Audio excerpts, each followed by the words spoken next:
it's been such a joy and truly an honor. You know, I care about Hiccup in this world so much, and I love these characters. So do so many other people. So going into it, I just wanted to do my best to you know, do the character justice. Now you go.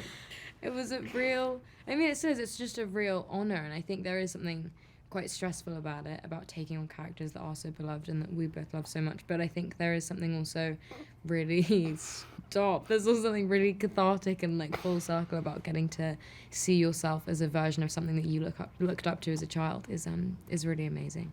Stepping into it for the first time, I can't look at you while we do this. Okay, go ahead. Stepping into it for the first time was crazy. I mean, I remember the first time we were together and we went into the arena and we went into. I didn't even do anything that time. That's you. And we went into the village. There was a version of this movie where they could have just CG'd everything, and so I think the fact that they made such hyper realistic practical sets. I mean, there was one day where they even had a fish. Stop. I'm gonna finish this. They had a fish. There was a really weird smell on set in the village, and we're like, what is that? It smells awful.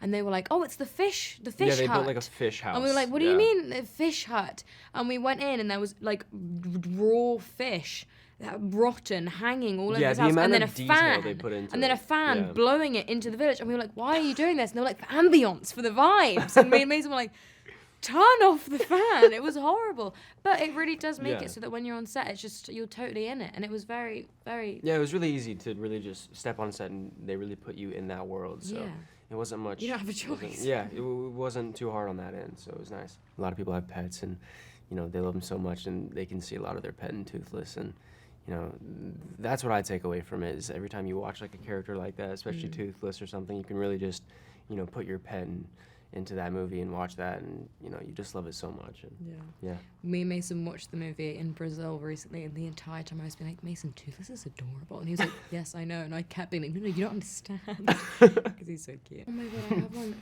of yours that I was really surprised by how upset it made me, but it was so brilliantly acted by you. But for anyone that hasn't seen it, I won't say what it is, but at the end, something happens with Mason and he makes a discovery about himself. Do you know what I'm talking about? Discovery about himself. Yes, I know. And you were so heartwarming and so brilliant. And I think that it was something that I really love that they, in live action, were able to kind of a moment to give more breath to. And it was so special, and it really made me, I could get emotional speaking about it now. It was really, really wonderful. Thank you. Ladies and gentlemen, you're watching Hey You Guys! Hey, you guys! Hey you guys! Hey, that's what they all say. Hey you guys! Hey